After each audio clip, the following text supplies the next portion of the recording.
In this episode, I'm joined by Jim Beale, Principal Project of Delivery at Formcraft.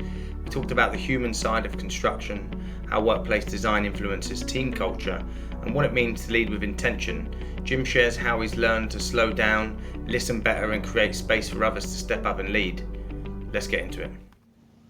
Jim, thank you very much for joining us on the CPC. Really appreciate you coming on. My pleasure. Thanks for having me. No, we very much look forward to having a good solid conversation and understand a little bit more about your background and the positives that we can take from that and share with the world. So we'll kind of jump straight in if you don't mind. Yeah, go for it. Perfect. Well, you've got 30 years in the kind of design, engineering and construction space. What Correct. first drew you to the built environment and what's kind of kept you inspired? That's an awesome question. So originally I did start out in design and engineering. So I had a little bit of a taste during that first part of my career where you go out to the field and kind of check out some of the things that you design. But it never really resonated with me, right, Jamie? We did a lot of work in design and we just passed it off to someone else to build. And so occasionally I was invited to go to the field and actually see some of the things that we had designed. But it wasn't enough really to drive me to be interested in construction.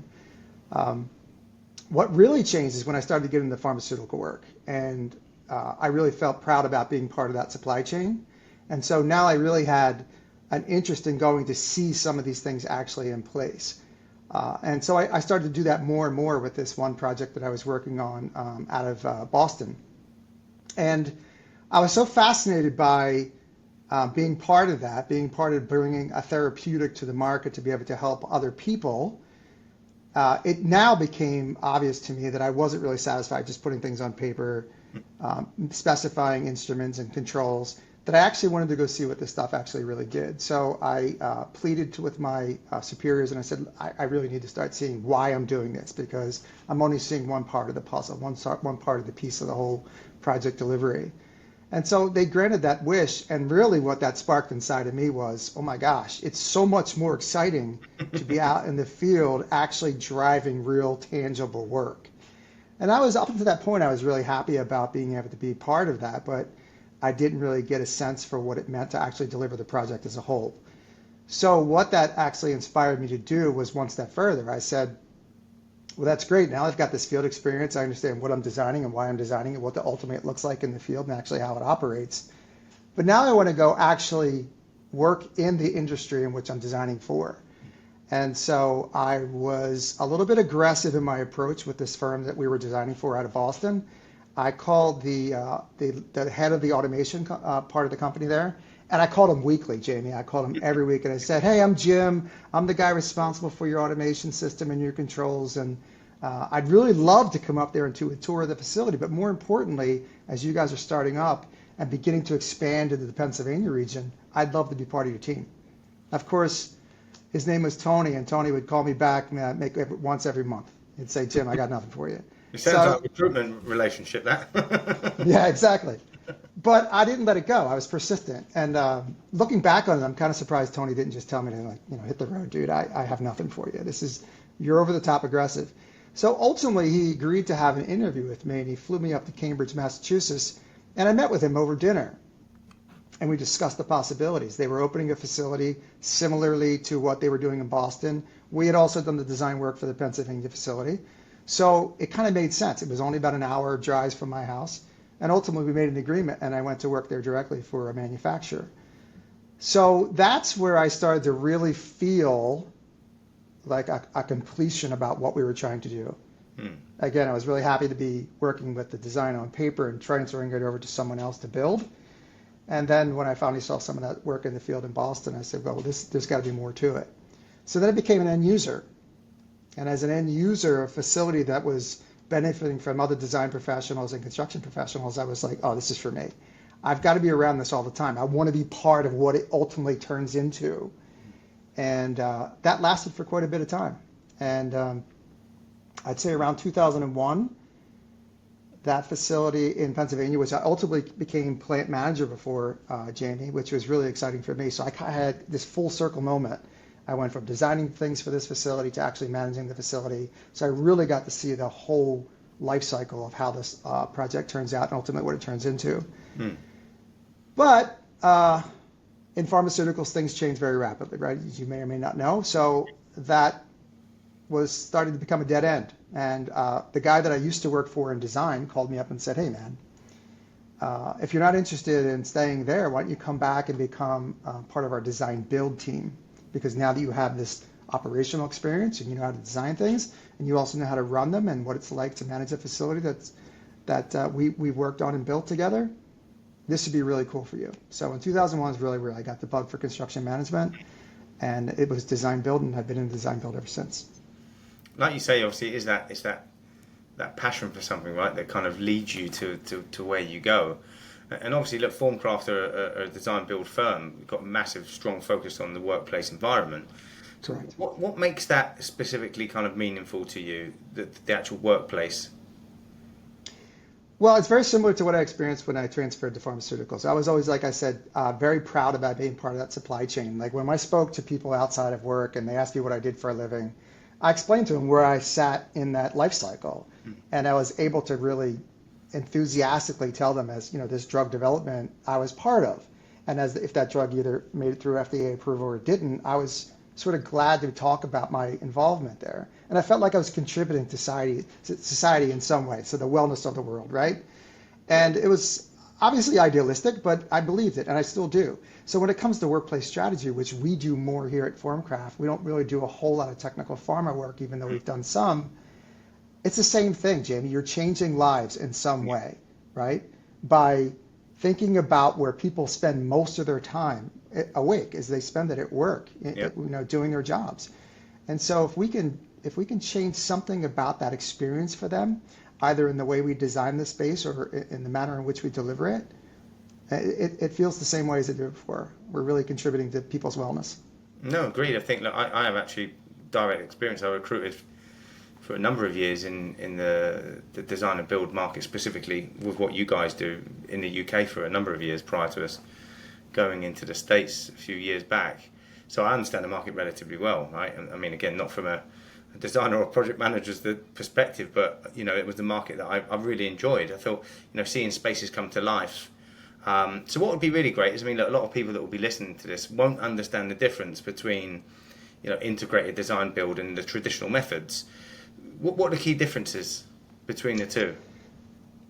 I think the key difference is, I mean, for us who do integrated design build, it feels somewhat natural to operate this way. I think the key differences, though, are what the benefits are for the end user, for the actual customer, for the client. It does take, Jamie, to be very frank, it takes a little bit of coercing to have them understand the fundamental difference between how we deliver a full scope project from concept to completion. That's a hard sell. I would say in the East Coast of the United States, specifically in the Philadelphia region where we're based, it's not a traditional methodology. Yeah. So we do have to work pretty hard to sell it.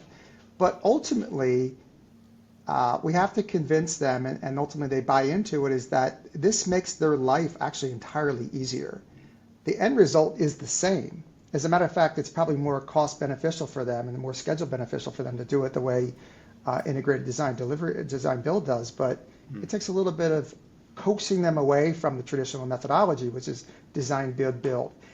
And what we run into, Jamie, is that people think that they have better control if there's separate entities that work on all pieces of that job, meaning there's someone designing it, there's someone estimating it and preparing the budget. That could be either internally or externally. And then ultimately there's somebody else building it.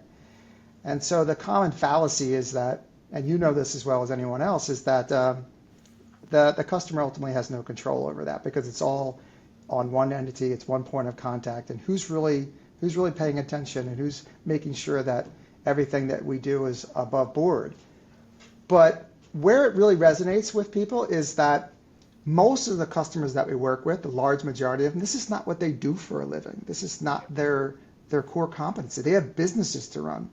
A lot of our customers are C-suite level, so they're obviously running their organizations. So the first thing we try to tap into is, you understand how much time, if this is what you choose to do, and it's your choice, you could choose to be involved as much or as little as you wish in the course of this work, but you have a business to run. We respect that. This is not what you do. This is our core competency. This is what we do as professionals. So let's walk through the process and how we can minimize your involvement, build up the confidence about what you're getting, and also allow you to continue to run your business during this rather disruptive process. Yeah, do you know, absolutely in a nutshell there, it's the one thing I always found from the people that I used to deal with, your kind of the traditional builder methodology against the designer build was that people were always much more involved or certainly interested in the full integration of that project from, like you say, from inception, cradle to grave, right? Ultimately, how it all goes together. Whereas, your builders, their kind of mindset is very much, well, we just build. That's it. You tell us what we're going to do, and we're just going to go and do it. And it was always like, certainly from a recruitment perspective, there was crossover points where we would take people from kind of both markets and move them around. But what we call the large cut and carve market in the UK, where it's a lot more kind of infrastructure changes and smashing stuff out, against doing like a Cat B is what we call it, the kind of design and build focuses in here. Some people just couldn't get their mind around that, right? It's being involved in something from start to finish. And I think that's where we saw certainly in the UK, there was the kind of pre-con manager really came into their own, and that role developed over the last sort of 15 years, because you need that person that's going to hold the client's hand effectively through that process. So yeah, that was great. I think it was very, very clear for people. One thing that struck me massively in that market, right, specifically in the workplace, was COVID. How has that affected the workplace, and certainly has it affected specifically from a design and build contractor's perspective? That's an excellent question. Obviously, we're still feeling the effects of COVID. It disrupted our core market, which is corporate office space. It really had a serious impact on it.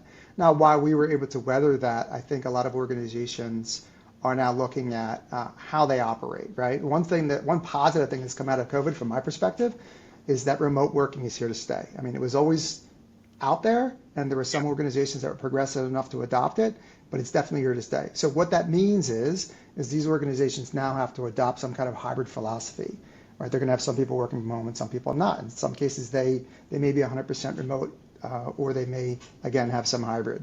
So they're evaluating their footprints, their real estate portfolio, and saying, well, I have this investment from a real estate perspective. It's important for me to have a footprint in the city or wherever they may be located across the country. And this is how I want to run my business. However, in order to keep the talent that I have or even attract new talent, I still have to think about balancing out a hybrid work strategy versus what we have in the actual physical workplace. So it's been a lot more downsizing than, well, it's actually now looking back in hindsight, it would have been predictable, people downsizing. There are people certainly trying to shed their real estate portfolios, but in most cases, the leases are still out there for a number of years. And so what they're trying to do is make the workplace more sizable so they can have a core group of people that work in the office, and then have the ability for people to come in on a temporary basis, land in, feel comfortable, feel engaged with their coworkers, have some amenities that makes it comfortable for them to be there because they're used to working at home. They can get up and walk to the bathroom within 3 minutes or get a drink of water. And so there's a lot of downsizing and then reconfiguring of what the workspace really looks like. And how does it now feed into that new hybrid employee? What do they need? Because what they needed prior to 2020 was something different than what they need now. So there's a lot of that. And that's where workplace strategy, the thing that we really lead off a lot of our conversations with our customers, is really important. A workplace strategy sounds like it's just about where am I going to put desks, where am I going to put conference rooms, and how many of those do I need? It's a lot more than that. How does the physical office want to flow? What does the employee need? What are the individual departments that work in this organization? How do they work together now, post-COVID as opposed to pre-COVID? So there's a lot more data-based decision-making, but also it's really personnel-centric. And office design probably was always that way, but it's certainly more geared towards that now because the employee has such a bigger stake in the say about how a workday goes, whether they're working from home or they're working physically in the office. I think it's, you eloquently put that there. I think, the whole structure has completely changed. And there's kind of 2 points I want to make. The first one is that, the UK wasn't necessarily as bad, but there was an element, I say bad, wasn't structured this way as much as in the US. But it was very much, boxed in desk units that everybody was kind of going into their own little units in the corporate space. You see it on the films back in the day. Your own little kind of pod, and people would lean over the top. that seems to be something where it's like, that's old hat, right? It's very much about collaborative space now, about opening up and little pods where people can jump in and kind of work together. How did COVID kind of really shift that focus in the US, or did you see that coming beforehand? We started to see that coming beforehand. And if you ever were able to tour our office, obviously we're an integrated group that has to collaborate together in order to drive a project. And that collaboration has to be done as often as possible face to face. So our entire office design that we built and are designed and built here in the city is based on that open work environment. Now that's a loose term, right? Because people get freaked out like, oh my gosh, I have no more walls. I just have an office I can escape to. So the trend now is to break walls down, but also provide them breakaway spaces where they can have private conversations.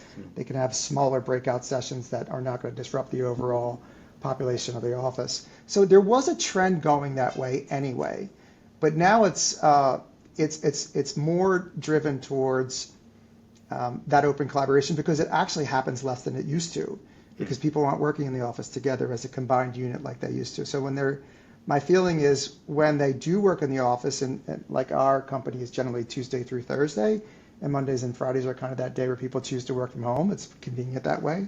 That seems to be the trend in a lot of organizations. But when they have that Tuesday through Wednesday, when they have that sudden concentration of people, they want to maximize it.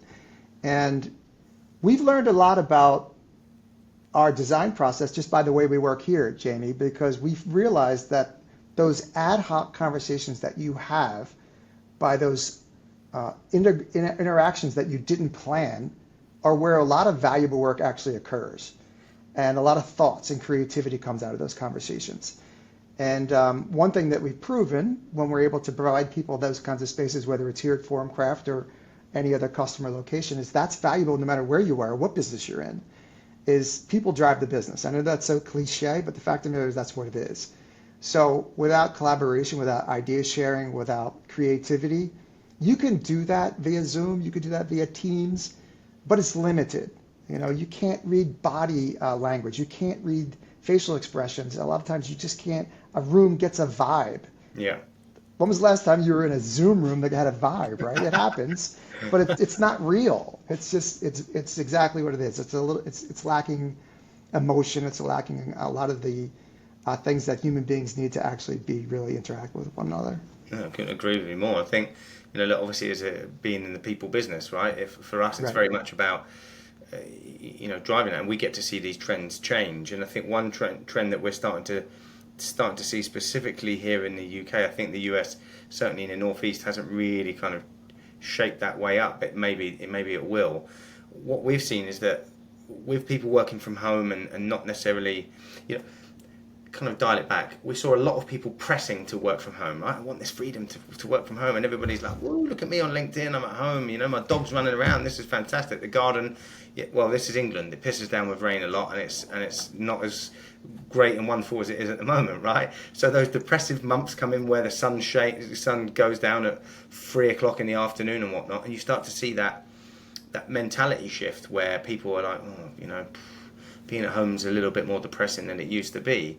But because of the nature of how businesses have changed the workplace, there's not as much space as there used to be, right? So there's the whole hot desking methodology and whatnot. Right. So I actually had my in-laws, my brother-in-law and his wife over for a barbecue, and they both work in the construction space in consultancy. So they've, again, big WSP, big large global company. They've done all of these shifts and changes, and now she struggles where she was very much an advocate to go and work from home. She's now, like, when she needs to be in the office, there's not the space, right? So you're almost then fighting over space, and that becomes the struggle. And so it's like, how does a business win? Because they've shifted to kind of change with trends, but now they're having to go the other way. So do you think that that's something that's going to change, or do you feel that, like you said at the beginning, work from home kind of hybrid is here to stay in the US? It certainly feels like it's here to stay in some form or another. Some of the bigger organizations here, Comcast excluded, is right down the street from us. They claim they're going to mandate their people come back 5 days a week, and maybe they can force them to do that. But And they also have a huge real estate footprint that they own, right? So they're kind of fixed. So they want to maximize that space and get people to come back. But I think it's here to stay in some form or another because we've learned that we've been talking about this for years. So even when I was in the early 2000s, we were talking about this work-life balance. It's such a cliche thing to say, right? Because what we really meant by that was, listen, you come to work 5 days a week, 40 plus hours a week or whatever have you, and then if you need to take off for a doctor's appointment, just let me know. Maybe we'll have you take vacation time for that, or maybe you won't. Yeah. Outside of that, what does work-life balance really mean? Just be here 5 days a week and do your job. And sure, we'll be empathetic to any of your personal situations as long as it doesn't impact your work. That was the extent of work-life balance in the States, at least from my perspective, in construction and engineering. It's very unforgiving. Yeah. I mean, one of the things my superintendents ask me all the time, Jim, when can I work from home? Until you can figure out how to manage your jobs remotely, never. Unfortunately, a carpenter can't stick in a new door frame from home, so it's yeah. Exactly. It's sort of a running joke we have here, and I get it. They're kind of watching everybody else be able to do it, but they know they couldn't do it themselves. So I think it's here to stay, and I think without the workplace strategy, a lot of these companies are trying to now scramble and go backwards and say, what am I doing with the space that I have? And they also have to figure out how to balance that cost-wise, right? Because maybe their revenue's down from post-COVID, and they have to figure out what they're going to do with their space. So one of the things workplace strategy does for them at a minimal investment from us is we go in there and analyze what's the possibilities with this footprint that you have. What can we do with the amount of dollars you have? Because sometimes people are either renewing their lease and therefore they can ask their landlord for some tenant improvement dollars, and that certainly helps contribute to the cost of a reconfiguration if necessary. But a lot of times it doesn't require that big of investment. Really what you want to do is look at a furniture solution, for example. How can I rearrange furniture? How can I change the way furniture is configured? But a lot of people want something that feels home-like. Yeah. They want to come in and they want to have things like water dispensing machines. And I'm thinking about our own office. And if I could walk here 50 feet down the hallway, we have a machine that dispenses 17 different flavors of water. It can be carbonated. It doesn't have to be carbonated. So while that seems somewhat kind of over the top, but the fact of the matter is people like that stuff. And they want the ability to have a hub space where they can congregate much like they would at the dining room table with their own family.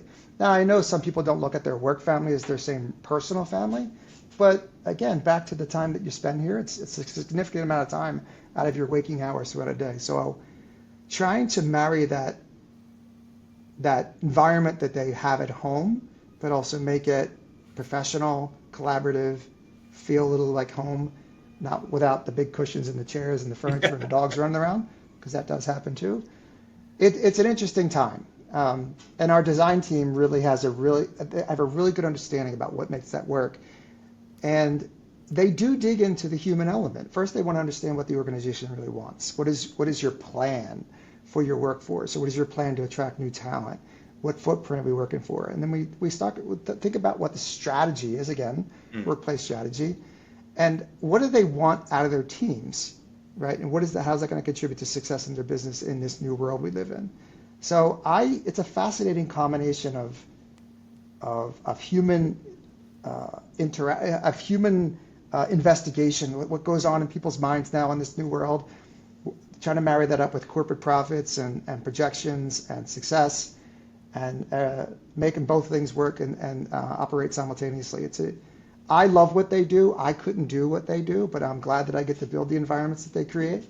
But what I see them is the challenge between getting human beings to be satisfied in a workplace, which trying to really define in 2025 what workplace balance really means. Yeah, I think I love it. As I said, it's part of the industry that I've kind of always been passionate about since recruiting in it, and it always fascinates me. And obviously the whole COVID challenge and everything else around it's been amazing to actually kind of watch how the shift changes and whatnot. But what's a project that you guys have worked on that's kind of really tested you creatively and technically? That, yeah, and obviously look, you guys work across multiple different kind of commercial spaces, right? Whether it's pharmaceutical company, whether it's a bank or what have you. What's one that's really kind of stood out from the creative and technical aspects? It's a great question. We're wrapping up one down here in what we call the Navy Yard, which is down on the Delaware River. And it's called the Navy Yard because they used to build ships down there, obviously, years ago. And there's still some Navy ships down there as relics. But that area was at one point just a lot of wasted land. So it's gone through a significant redevelopment.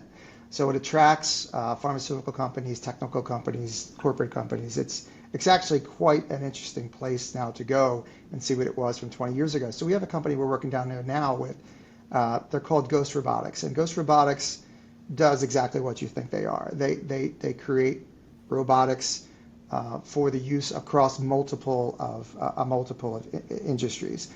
And if you go on their website, they really have, they're really dog-like creatures, if you've seen those. There's another company in New England called Boston Dynamics, does similar things. Yeah, I've seen.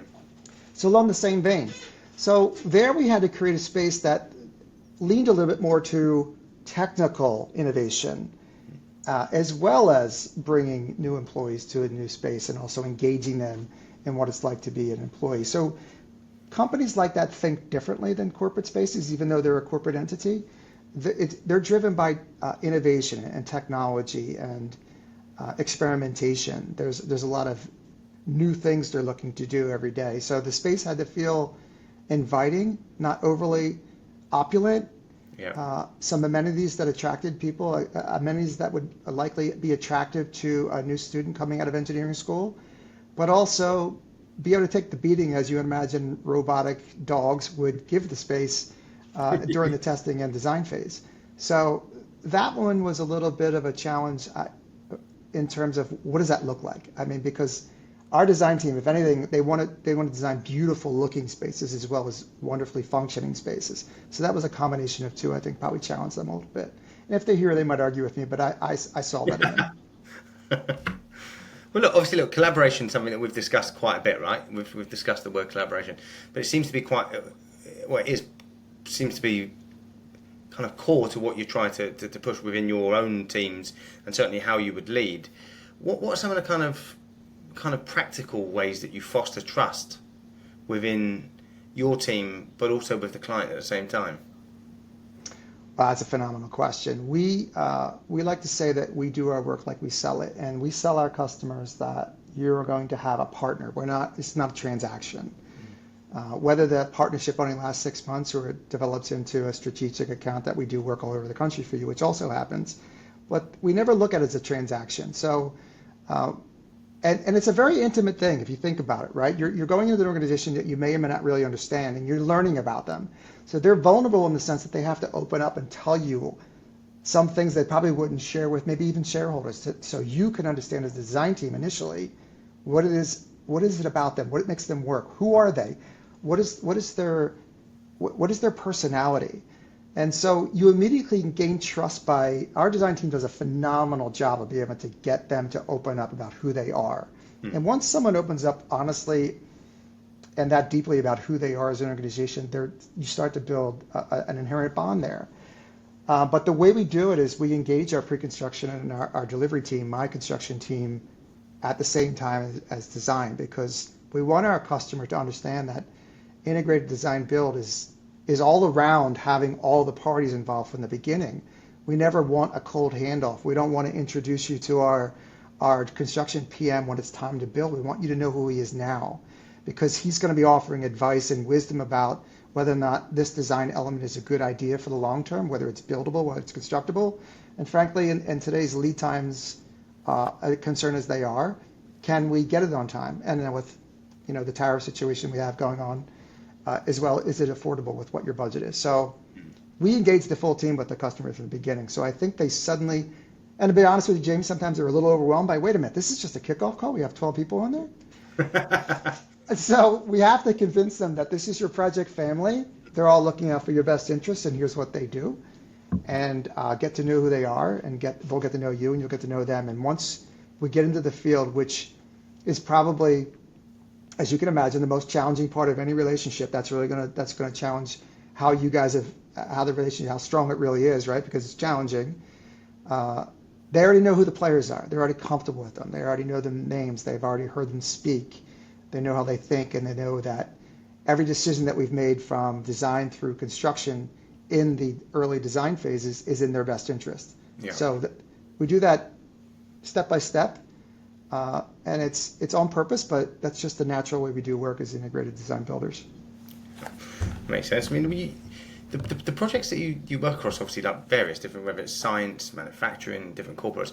How do you adapt your approach with different clients in different projects? Do you see them as real kind of differences? Is there different ways that you manage the projects, or do you kind of attack each one the same way?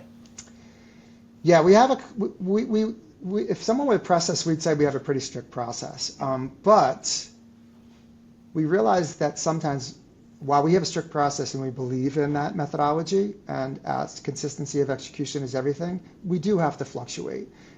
There are often times that the organization that we're working with cannot support the things that we're asking for them in order to do our job. So we have to realize that maybe we have to step in and help them a little bit more than we typically would, or we have to stretch out the timeline to allow them the proper time to be able to think about decisions, to make decisions, because they, as you can imagine, it could be one person, it could be 10 that have to make decisions.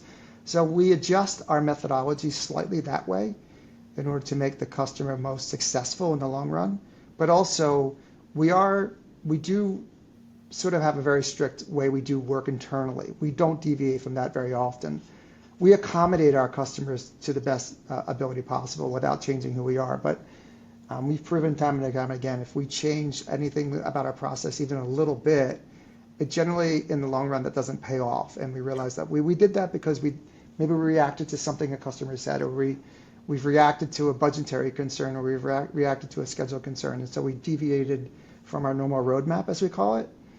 And ultimately, in most cases, the outcome kind of suffers a little bit. It might not be catastrophic, Jamie, but it doesn't turn out exactly the way you want it. So we've learned the hard way, by being too accommodating about methodology can be costly.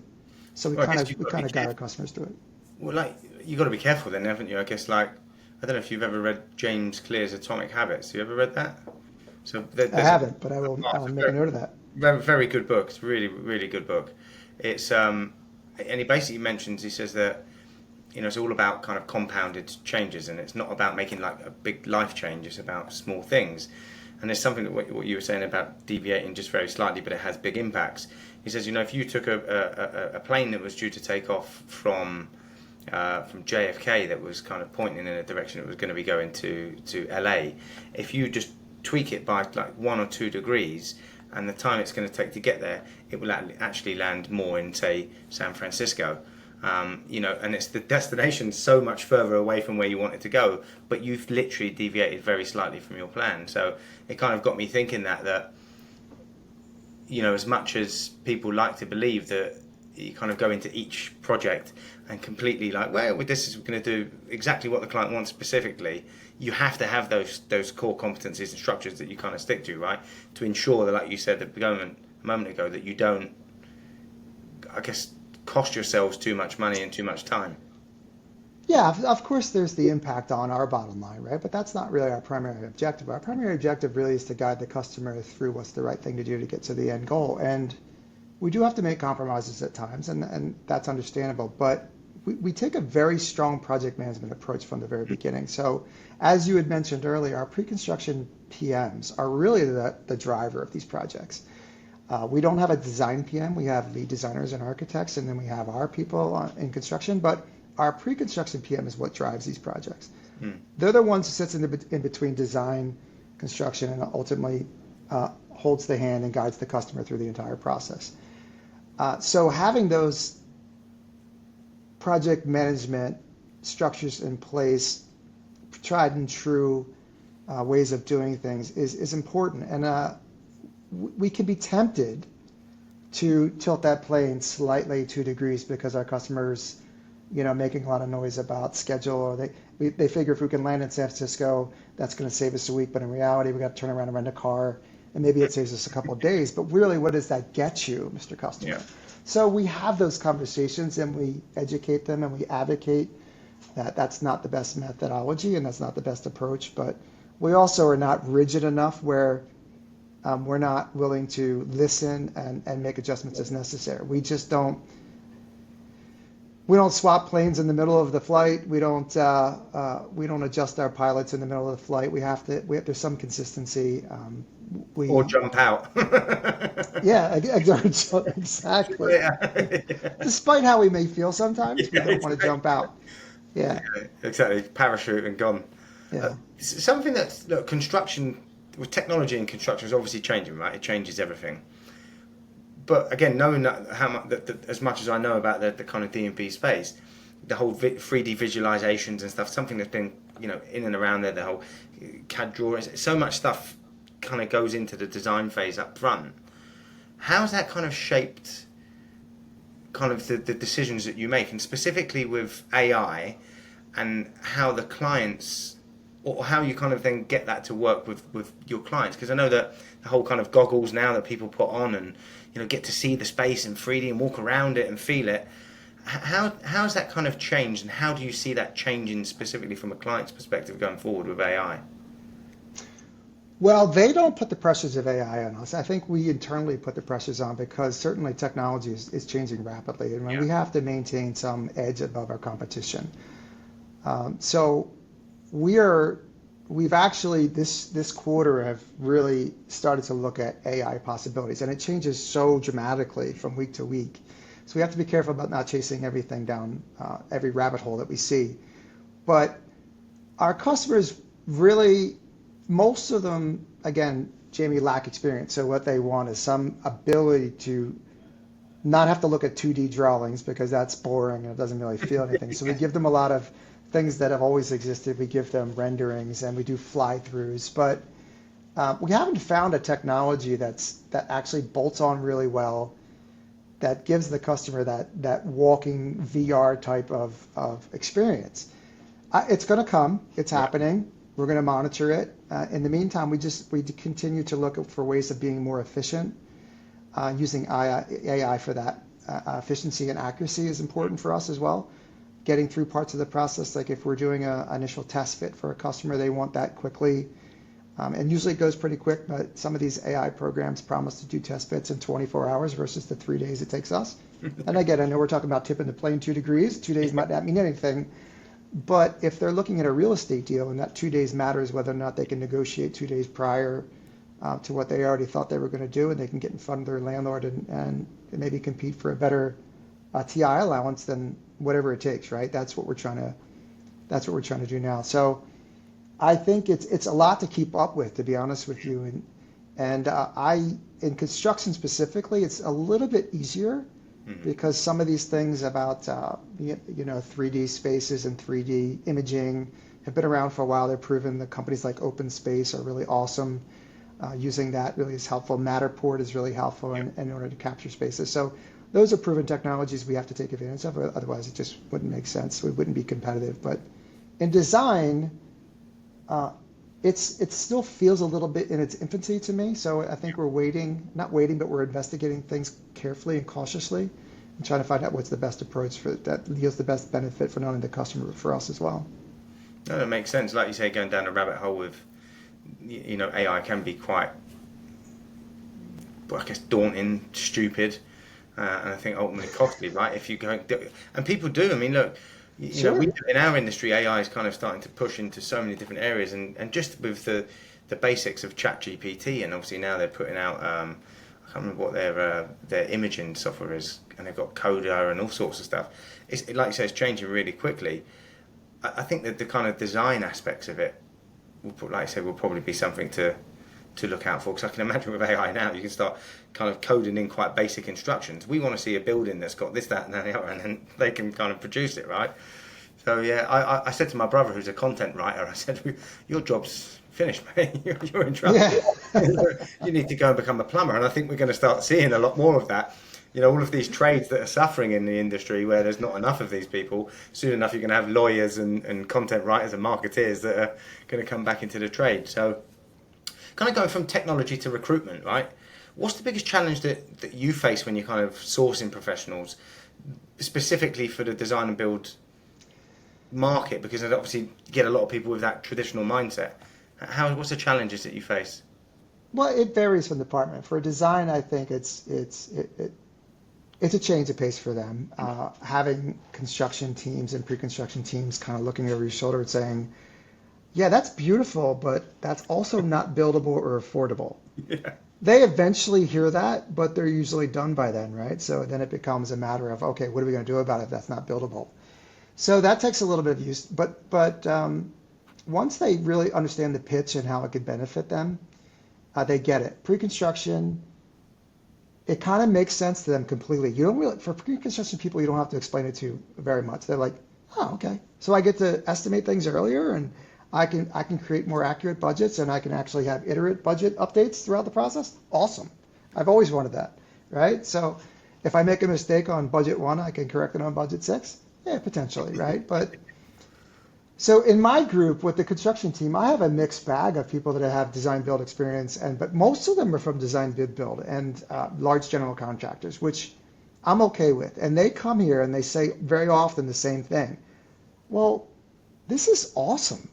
This is the way everybody should do work. But why don't they? That's always the question. You're like, Yeah. well, it's like anything else. In Europe, it's a little bit more prominent. On the West Coast, it's a little bit more prominent. Here on the East Coast, we're struggling to catch up, right? But we'll get there. Now, in pharma industry, it's pretty much this is the way work is done. But in corporate office space, obviously, it's a challenge. But they buy into it pretty quick. I will say this, though, Jamie. There are PMs that I've had or project management professionals that come here from design, build, and they enter into a moment of discovery about the process. And we call it that moment where they're day 0, they just started, and maybe it's 30 days in, and they get into what we call the valley of death. And they're like, I can't make this work. I got the pre-con guy asking me questions. I have to do a zoning and a phasing diagram. We're not even out of concept design yet. What am I doing here? So we have to rein them in and explain how this only prepares the construction effort to be much more and better prepared than it normally would be. And as GCs, they say, well, we only have like a week to do a budget, and then we figure out everything else we have to do to execute the project. And the other thing I have to shake them off is like, you don't have the benefit of change orders because we own everything. We own pre-construction, we own planning, we own design. They're like, well, wait a second. So if there's design errors, I can't go get more money? No, traditionally you can't. Got to swallow it. So they have to get used to that, and they generally do. But once the ones that get out of the valley of death, they embrace it fully and totally. And it's really an awesome thing to see when they get to that point. They enjoy having some influence and some input into things as constructability during design phases. And the pre-con team involves them in the estimating part of the process to make sure that general conditions and general requirements are estimated properly based on the actual way the job is going to be built. So they love that. So it's fun to see that evolution when they first start here. Like a kind of bigger picture, right? They get to see a little bit more of rather than being a little bit like closed-minded. So, yeah, like you say, sometimes it does get people a little bit out of their comfort zone. But what do you specifically look for in like qualities, right, or mindset? Do you look for in your team? Someone that maybe like fits into the integrated approach that you guys champion? Well, besides being able to fit into the integrated approach, that's kind of hard to judge during an interview process, to be very honest with you, because if they have no experience in it, there's no point of reference. Yeah. I rather ask questions associated with the cultural fit, and the cultural fit for us is important because you're collaborating with teams of different personalities. You're not collaborating with superintendents, assistant supers, APMs, and crusty old field personnel, right, and trades. You're collaborating with people that have a higher level of sensitivity. They're creative. They're left brain people versus right brain people. So how are you going to handle yourself in this environment where you're having to work in a diverse group during the course of a project? And so I craft my questions around that because ultimately that's going to dictate success rather than how much you know about building. Of course, that's important. That's easy. But the culture of how we operate here is probably the bigger challenge for my team because they're not used to that. They're used to being very protective and, I know what I know. I don't want to have to speak to anybody. I'll tell you when the job's over and then we'll be done. Here they have to engage. They have to be willing to speak up in meetings and be able to discuss problems they see in early design phases and be able to articulate that to a team that may not understand construction terminology. So I look for a high level of emotional intelligence from my candidates too, because one thing I don't think that's discussed, I know it's not in construction management curriculum throughout this area. I don't know what it's like in the UK, but they teach them everything they need to know to some extent. But what they don't teach them is how to manage people. Yeah. And that's not only people within their own team, their own project team, but also the teams that they have to collaborate with here at Formcraft, but also how to manage your customers and your stakeholders. Those things are critically important to the success of any job. Yes, I expect that you know a lot about construction, but no one knows everything. What I expect you to do is manage our customers and our stakeholders and our internal teams to the best extent possible. And that means being able to navigate through the diverse personalities, challenges associated with differences of opinion, being able to read what people are not saying versus what they are saying. I have a famous phrase I like to use around here, say more but say less. So yeah. I want them to say what they really mean and articulate in the shortest way possible, in the clearest and concise way possible, without going on and on like they traditionally would in a construction trailer. So the challenge for me, who's grown up in design build for the most part, so I'm spoiled a little bit, but I have a sense of what it takes to be successful in this environment. And it's a little bit of refinement, for lack of a better phrase, that has to come out of the construction team. They're sure they're dirty and they have to get work done, and they have to be, sometimes they have to be abrasive in order to be effective, but you also have to balance that with working with teams that aren't around that kind of environment, and you need to be able to be a bit of a chameleon and adjust what you're doing associated with what you got in front of you. Do you think the construction industry is kind of doing enough to attract the next generation of talent into the market? Because a lot of people that I've spoken to in various different roles, consultancies, GCs, all over the US, there tends to be the same common theme. Well, there's two. Lack of communication through projects is always a problem, but also kind of bringing the talent into the market doesn't seem to be, the industry collectively doesn't seem to be doing enough to kind of bring. What do you think needs to change? I think most people look at the construction industry as being just that. They remember what maybe their grandfather or their father told them growing up if they were associated in trades, and how dirty of a business it really is, not only figuratively and literally. It's not that at all. It's much more sophisticated than people actually give it credit for. And I think technology plays a role there.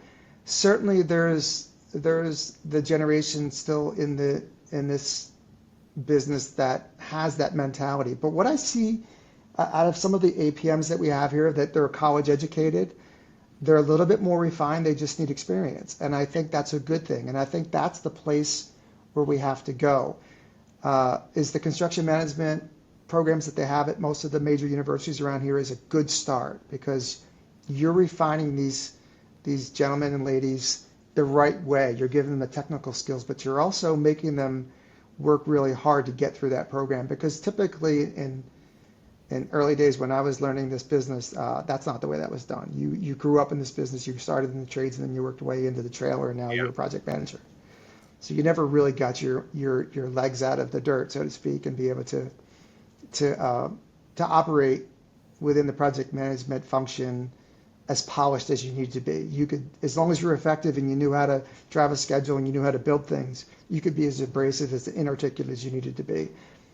That's not acceptable anymore.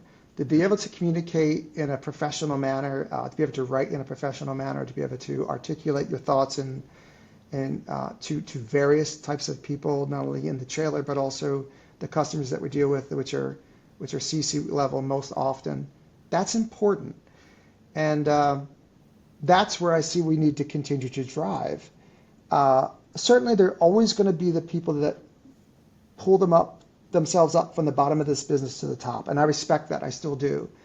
But there has to be somewhere along the way that tell them that what you did in the field is not how you operate in this office. You need to understand it, you need to have to navigate through it, but you need to have a certain level of sophistication to really make it in this business, in my opinion. Because our customers, frankly, since I started here, are much more sophisticated. Yeah. They might not know as much, but they expect more. And just generally across this country, it's just the push for higher education is actually beyond what it really needs to be, and that disrupts our people that want to actually do real work, like blue collar work. Yeah. And that's unfortunate, but I see a trend going the other way, where even in my own family, some of my kids, they're some very bright kids in their classes are going into the trades. They're going into construction management. They're going into formal trade schools rather than going the traditional college route. I'm excited about that. I think that's awesome. That would make sense, right? Given the fact that ultimately, as we discussed about AI, kind of changing trends and stuff, I think it makes sense, and people can make a good living. I think, Yes. I'm 38, so I remember my business partner's a little bit older than me. He's kind of early 50s, and I remember him saying to me that when he was at school, they were still discussing trades. When you go and do your career fair and stuff, they were still talking about becoming a plumber and an electrician.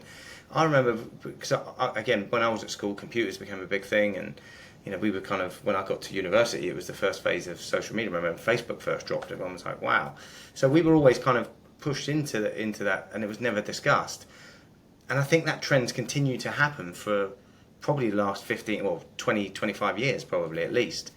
But I'm starting to see it's slow at the moment, but I think that's going to shift again. I think people coming through schools are going to start being told to look at trades because, again, as we said, well, I'm sure they will eventually get an AI robot that can do a better job as a plumber, but Boston Dynamics will build one, I'm sure, or Elon Musk, one of them, but we'll see. But for the next 10 years, I don't think that's going to happen. So I think there will be that shift, but I don't think it's happening quick enough to keep up with the times. I would agree. I think, though, employers have to raise the expectation. Yeah. And you have to balance that, right? Because not everybody's going to go to a 4-year university and go into construction management. Or not everybody's going to have a college degree, whether it's biology or business, and want to become a site superintendent. But if you peruse the job market here, at least locally, a lot of them require that advanced degree, right, to get into any kind of management, especially construction management. I used to look at that and go, that's completely unnecessary.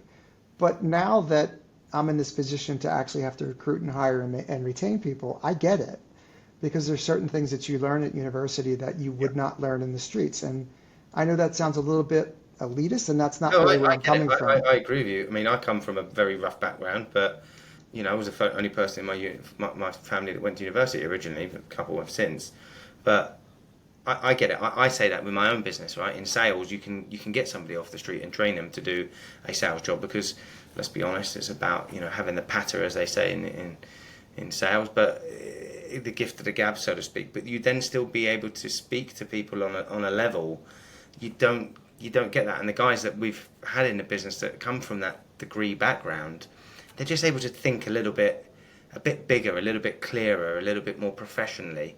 And so they see things a little bit differently.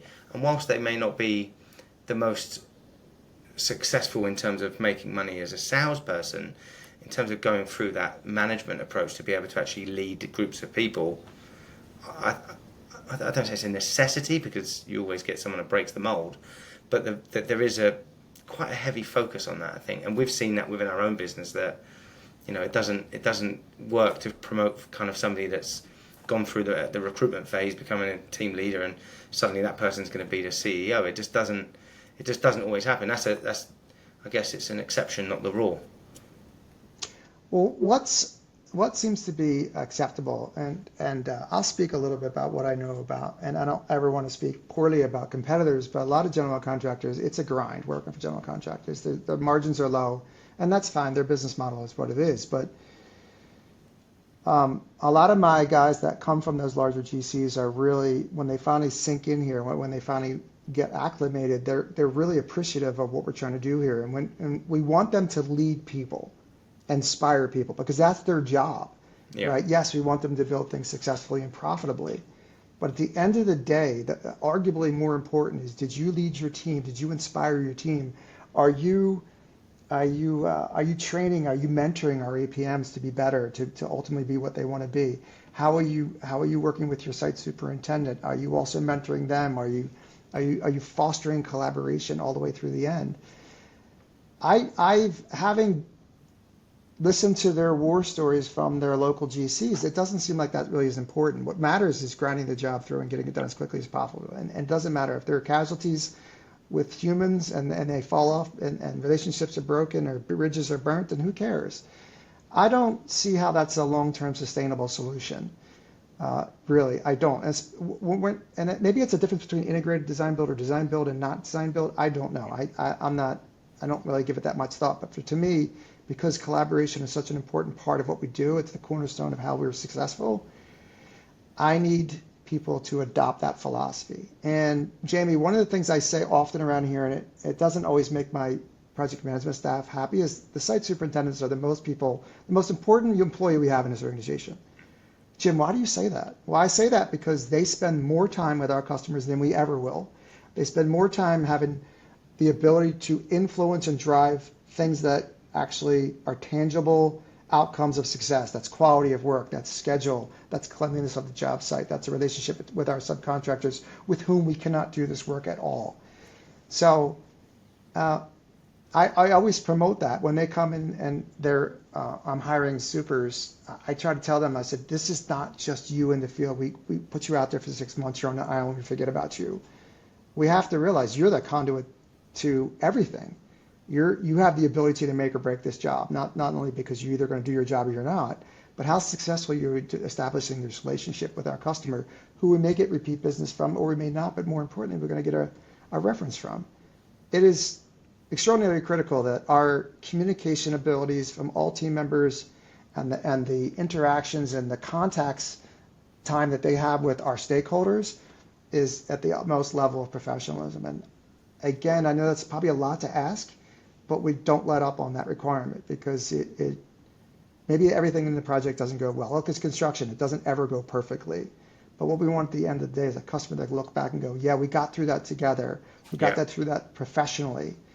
You guys didn't get flustered when things got bad. You actually just reacted and you took care of things and you kept me informed about what was happening in the progress. And you did so regularly, you did so professionally. I appreciate it. You advised me. That's the best compliment we can get, besides the space looks awesome and they're functioning. So all that can't be done without the quality individuals that we hire here. And I'm not saying they don't exist elsewhere in GCs. Please, anybody who listens to this, don't come down here on Market Street and look for me. Fantastic people in GCs as well. There's some brilliant. It's like that statement, when you talk about a specific brand, all other brands are available. Yeah. But there are. I mean, like you say, look, there's a difference in the way that certain businesses set up. I'm sure there's, and I've spoken to a few that GCs that have a real kind of collaborative structure, and they've put real key things in their business to foster a real kind of open dialogue and whatnot, whereas others, they're just grinding the dollar, right? They're just making their margin as quick as they can, and they're in and out because they're on to the next job. I'll give you an example. There was a lady that I spoke to on the podcast, and they'd had a really bad health and safety event going back about 15 years ago, I think it was, and basically a guy died on site. It was really, really tragic. And they were always then focused on the guy that died, and they were like, right, what do we do? How do we kind of change processes and whatnot? And they didn't really pay attention to the people around him, the relationships that he'd had on site. And a follow-up event sadly happened. A guy took his own life who was a friend of this guy's on site. And so they were like, how did we miss that, etc. So something that they've put a chaplain into their construction team, who basically just goes out to ensure that this whole kind of open communication and dialogue just continues to happen all the time, so that you've got that person that you can offload your problems to. And like you say, because it's a grinding, specifically with the GCs, they're always kind of high pressure, high stress situations. And I said, well, how's that affected your health and safety? Not had a major event since. Certainly from a mental perspective, they get all of their, companies obviously manage their how many days they lose from mental issues and whatnot, and theirs is basically down to zero, which was incredible. And there's so many small tweaks that they make around the business to kind of make it better. But I think it's important that the businesses, regardless, look at the fact that it doesn't matter what you do, every business is a people business, because at the end of the day, if you don't have a team that's kind of feeling appreciated and ultimately not at a burnout phase, then how are you going to get the high performance level that you're expecting. So yeah, it's a tricky one, but like you said, collaboration and whatnot is fundamental. What do you? Well, Sorry, go go on. ahead. You go. Well, one of the things I do is I schedule one-on-one meetings with the team members on a monthly basis. We used to do them weekly, but we realized that we would get into meetings and they'd be like, well, I told you what happened last week. So we got them down to monthly, but it's mandatory. So we get together for an hour. And the way I look at it every month is this is your time. You tell me what's on your mind and you can express whatever you need to express to me. It stays within this room. And if there's things that we need to deal with, we'll deal with it. Whether it's something that's going on in work or whether there's a relationship that we have to figure out to make better. And that takes time. No, Jamie, to be honest with you, because when they first do that, they realize, well, no one's ever done this for me before. How do I trust you? I can say anything? And it's hard for them, right? But then you have to continue to push and say, this is your hour, use it as you choose. What is most important to you?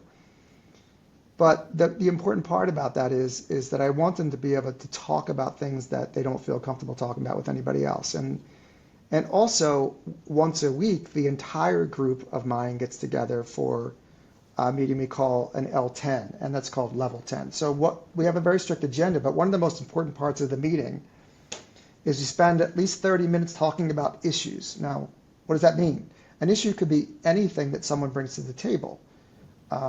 I had an issue with flooring contractor ABC. Let's talk about it. Well, that's only really job specific. Why does anybody else need to hear about that? Well, because it could be a relationship-based issue. It could be the vendor is just not good. We maybe need to move on. But more importantly, what are we doing about it? And can other team members have input based on their own experiences, or collectively as a group, can we help resolve that? So that opens up the team to be very honest about things that are bothering them or things they feel aren't working as perfectly as they should. But we put the responsibility on the entire group to contribute to the resolution. And so, or the person who brought the issue to the table could also take ownership of the issue if he or she so chooses to drive resolution. We've often get a lot of great ideas. I mean, we switched from when we were using Excel for everything, including estimating, and which is really antiquated now that you think about it in 2025. But the reason we switched to Procore was the superintendent said, I used to work for a company down in Virginia. We used a software system called Procore. Would we ever consider that? Well, sure. Let's talk about it. Bring it to the table. How much is it going to cost? Let's do a little presentation. So what we're trying to do is empower people to be open about concerns they have, no matter how small or innocuous they may seem. Chances are they will impact someone else on the team. And frankly, it builds a little bit of trust between the team members that I can rely on you. I can have you for support. I don't feel like I'm out there by myself, even though I'm working in Kansas and you're working in New Jersey. We still feel like we can get together and talk about things. And look, it takes a lot of work. We have to consistently do it, but it's very beneficial.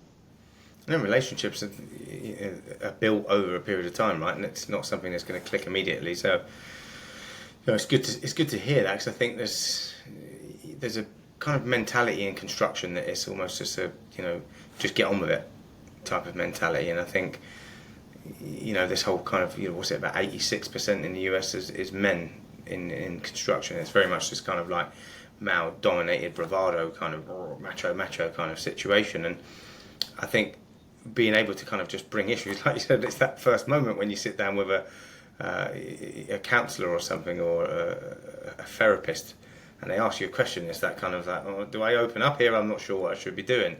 And it is, I guess, a natural thing for you to kind of put your back up and not really kind of want to come to the forefront. But I think, like you said, over time, opening people up, that's only going to benefit the business, right? Where everybody's feeling that they can rely on other people, like you mentioned, and also have that ability to say what they need to say, rather than holding it back and it becoming a massive problem further down the line. I think that's great to hear that you guys foster that. Sorry, go on. It's a cultural requirement. Yeah. We like to say it sounds very cold and corporate-like, but we hire and fire on culture.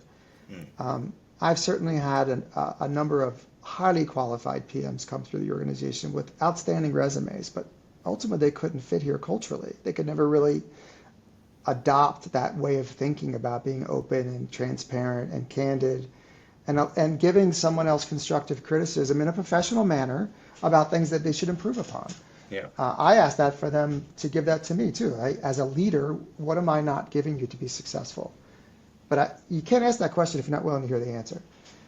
And you also can't be defensive and sort of negative about the response. So it's really important. And when I first got here, the reason I've been here, it's 13 years now, which is the longest time I've ever spent in any particular organization, is because that culture is from the top down. The ownership group here has demanded that culture from all of us from the beginning, and they're unwavering on it. And I very much appreciate that, because I think in my experience working either in design, build firms, or otherwise, that culture, while on a nice plaque on the wall somewhere in the conference room or the break room, was meaningless. It was just words on paper.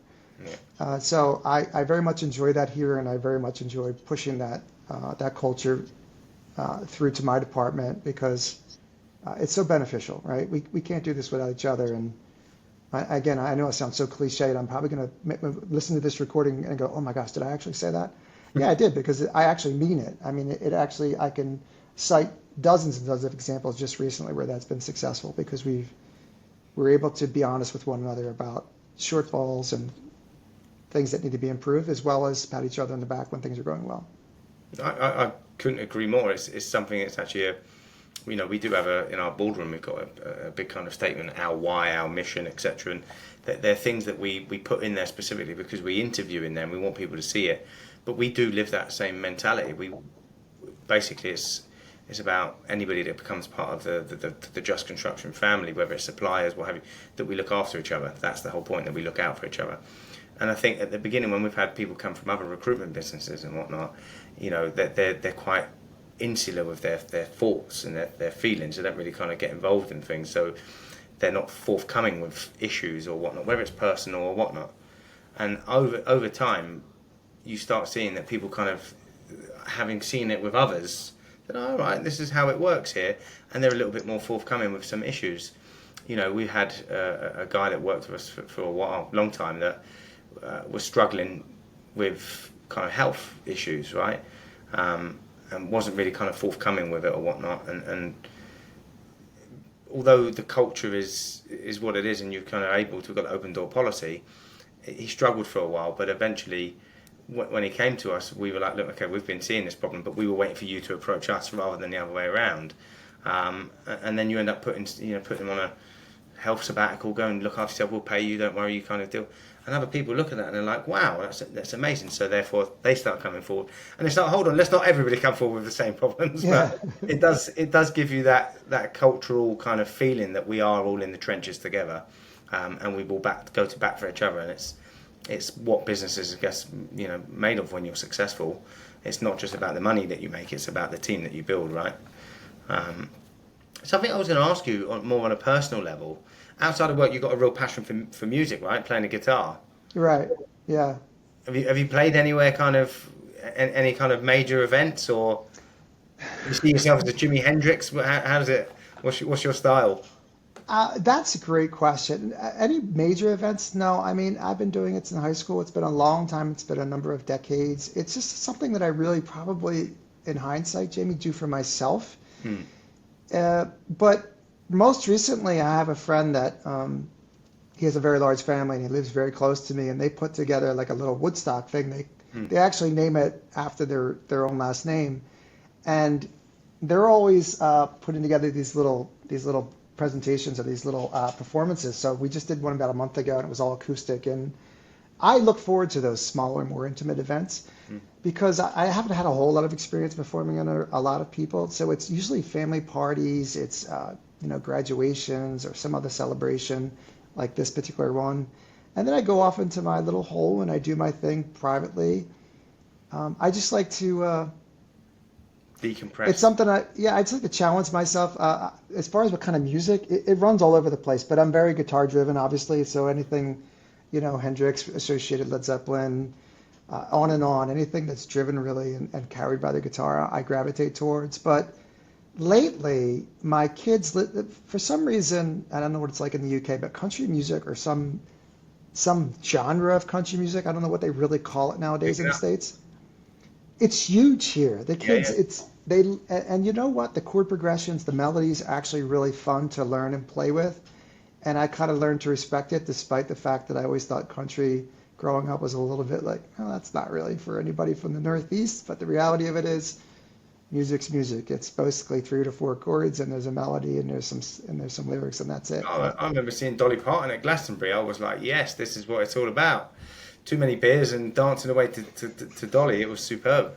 Yeah, I love all genres of music. I think if somebody ever looked at my Spotify or Apple, they'd be sitting there going like, "What on earth does this? Well, what do you listen to?" You know, I've got rap music, I've got a bit of country, I've got some folklore stuff. It's just like, wow, honestly. If someone said to me, "What's your favorite music?" I'm just like, it's like food. I'm not quite sure. You can see by the chins, I eat everything. So it's probably it's it's good to hear though, right? That you have something for yourself, because being in construction or in any job, any walk of life, life's stressful, right? Let alone going in a job that's really stressful in itself.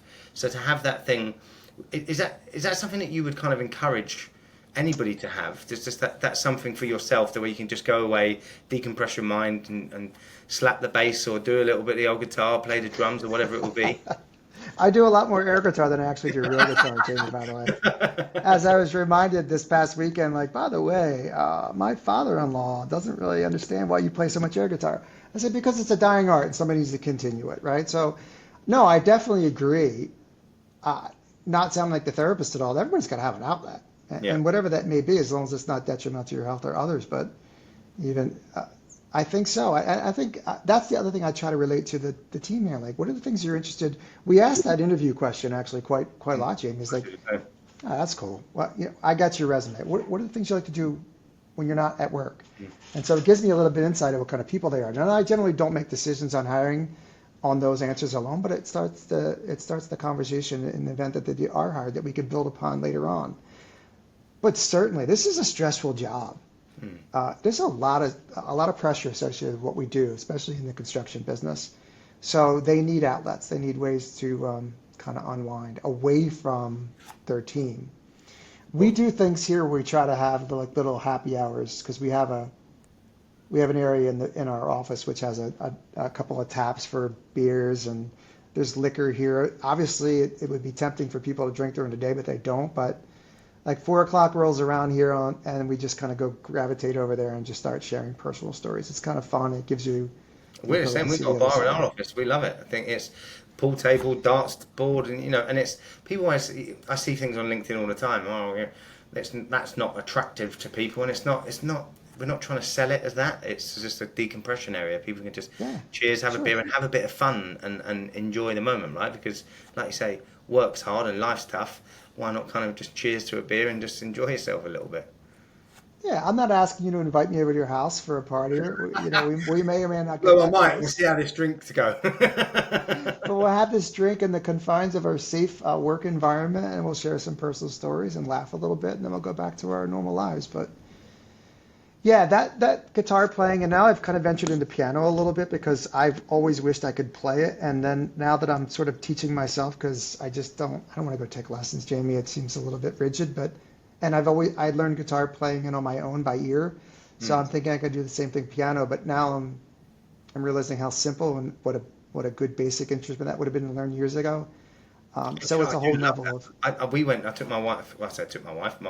We went for our 10-year wedding anniversary to Vienna, and what a beautiful city it was! Absolutely stunning. We're walking around, and you've seen this craze. I don't know if it's happening in the US. I'm sure it must be, but in the UK there's just like pianos just in random places in a train station or what have you. But in Vienna, they just in the middle of the high street. There was just shops everywhere. There's all these people gathered round, and I was like, great. And it was just a guitar, a piano. Anybody could play it. And some of the people that jumped on there, I was like, this has got to be staged, right? So I said to my wife, right, we're staying here for a little bit longer because I think this is staged. But people were playing a bit of Beethoven. There was people go. I was like, I could probably go on there and maybe do the Rugrats or a bit of Titanic, maybe. But that's about as far as it's going to go. And it makes you think to yourself, I need to sort out, like, culturally, I need to become a little bit more cultured in myself and actually, maybe go and see go to the museum a little bit more, maybe pick up a keyboard or something. But honestly, I was so amazed at some of these people, and I just thought, there's so much talent untapped out there, and Unbelievable. it's incredible. And go off on a tangent there. Let me ask you a couple of kind of closing questions. Sure. If you could kind of have one piece of advice, or is there a piece of advice, should I say, that you kind of return to time and again, that kind of helps you out? There is one thing that if you ask any of the team members that I have, what does Jim say often? And I'm so proud they actually recite it now for me, is that hope is not a plan. So what you hear a lot of, and I didn't coin that term, I actually learned this from someone quite a number of years ago who said it to me. He was the president of an organization, and I had just gone through a horrific project. And I realized there were so many mistakes that I made, and I was so inexperienced. And I kept saying the same thing back to him, Jamie. I said, well, I hope this. And he goes, Jim, hope is not the plan, right? So when you really think about what that means is humans love to use the word, well, I hope we can finish this work on time. I hope the painter shows up today. So, well, what's the plan? Well, that is the plan. I go, no, hope is not the plan. So let's stop using the word hope and let's actually make it happen. And it's a shift in sort of thought, even though it's a single word that actually makes the difference. The reality of it is they really believe it. They hope that the painter shows up because they asked him to. That's not necessarily always good enough for everybody. Just because you ask them to do something doesn't mean they're going to do it. So that's the advice that I think applies not only to our business, and I use it quite frequently. As soon as I hear one of them say it, they cringe and go, I know, Jim, it's not the plan. Well, then tell me what the plan is. And I also use it in my personal life. I use it with raising my children when they say, I hope that I will be able to pass my midterm. Well, hope. What are you actually doing to make sure you pass your midterm? Yeah. So they're almost talking themselves out of any kind of structured or a plan that they could actually execute when they use the word hope. And I try to erase that. So I've taken that phrase that I've learned years ago and I apply it to a lot of things. I'm about to steal it, to be honest, because I say to my team, come on, everybody, what is it? And they go, oh, it's the 6 Ps. And I say, go and recite them for me. And they get it all wrong, around the wrong way. Prior planning prevents piss poor performance, right? And it's, again, I didn't coin that. I heard that somewhere else. Can't remember where, but it's, well, I think yours is much easier to learn. Hope is not a plan. I think I'm going to take that and say, this is a new one from Jim Beale. This is the one. As soon as you hear, and invariably, Jamie, someone's going to say, well, I hope the train's on time. Now that probably applies, right? Because you have no control over that. But it's so common, and you realize how defeatist that is. It is. You hope. It is a mindset shift, right? And Yeah, exactly. I try to have a couple of things in the office around the bar area. We bought these artworks, and it's like a cat looking into a puddle, and it's a lion, and it's that mindset is everything, right? And I say to the guys all the time, that's what it's about. It's not. I know that seems like cringy kind of type of things, but it's very much about that. It's, whether you believe in it or not, if you think something, then it's likely that you're going to attract it, right? The law of attractions and all of those kind of things. But it's that mindset. So I'm definitely going to steal that. It's free for the taking. Lord knows I stole it years ago. I just didn't realize how important it was until I had to manage a bunch of staff like this, and then I went. Hear the word I hope. I hope this works out. A couple of last things I was going to say. So, two questions, and I'll ask them this way around instead. Looking ahead at kind of your final years in going into construction, what do you hope that your legacy is, and what do you kind of want to leave behind in the space? That's a great question, and I have been reflecting on that more often than I had before, because I am looking at a smaller window towards retirement. Even though I don't have a time period, I actually can't see myself retired. But if I was forced to do so, if I had an end date, I really think that I want to impact people's development. I'm very proud about the tangible things we've delivered. But what I really enjoy most, and I also sometimes loathe the most, honestly enough, and I don't mean loathe in the way that sounds, but it's difficult to manage people. It's difficult to inspire people to continuously get better. But what I enjoy is when I see the work that gets put into me pushing them to be more, to work harder, me pushing them and raising the bar, what my expectations are, and them embracing that and actually becoming better PMs or better APMs or better superintendents. But doing it in a way where it's not, anybody can pound the table and scream. I have to balance between being that sort of dictator-like personality, because I do like to say that this is a democracy, but it's not a democratic conversation we're going to have here. So I have to balance between being the authoritarian and also being the nurturer, because I think my responsibility, and one of the other things that I put on all of our people, it's all of our responsibilities to mentor everyone, including each other, and that includes me. None of us know everything, but collectively we should be darn close. So I'm always pushing us to mentor one another. And so when I'm done, I want people to go, I appreciated the effort and the time he took to make me better or to challenge me to be better. I didn't like it at the time. I was frustrated. I may have quit because of it, but at the end, I want them to realize that I was only doing it to make them better people at their jobs. And maybe if I had any impact on their overall life as a whole, that's great. But my job is to make sure that we have the best possible professionals here. And that's a day-to-day, minute-by-minute existence. And every touch point I have is geared around, how can I make this person better than what he was yesterday or better than she was yesterday? And that's not to sound like they're terrible, but everybody has elevations and ladders they can climb. So that's all I could ever hope, that somebody says, I really appreciate him pushing me. I'm a better person for it. Yeah, I think that makes complete sense, right? Especially in a leadership position, you want people to look back and think, inspired us and try to make us better, because that's ultimately what our jobs are in leadership positions. And in closing, I've got one I ask every single person that's been on. If you had a magic wand and could change any one thing in the industry that's going to have the biggest and quickest impact, what would that be and why? Yeah, I wasn't prepared for that. No, that's why I don't think we sent you that one. No, you didn't. That's a great closing question.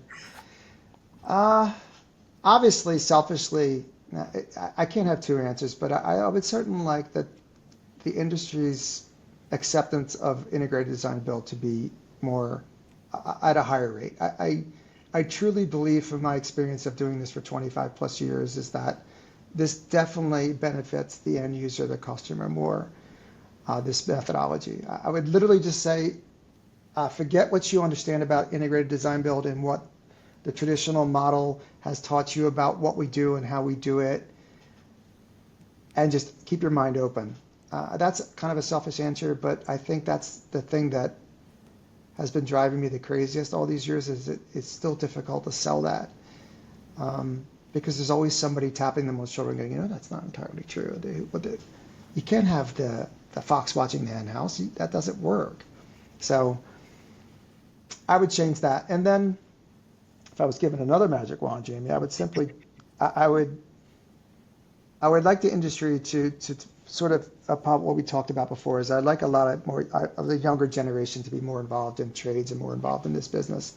I think that would inject a lot of enthusiasm, innovation, and excitement, and forward thinking and open-mindedness that currently is still not existent here. It's very male-dominated. How we are as the men. Yeah. We're sometimes very closed-minded and not very forward-thinking. And I think that hurts the industry as a whole. I think some more diversity and some more younger thinking would be great. Couldn't agree with you more. Jim, it's been an absolute pleasure. I think that some people you speak to actually have a bit of an impact on the way you think, and that's certainly been one of those conversations today. So thank you very much for your time. It's been nothing short of a pleasure to have you on. Yeah, same, Jamie. I thank you so much for this opportunity. I was looking forward to it. It was so much better than I expected. So thank you so much, and I really appreciate the time you've given me. Not a problem at all.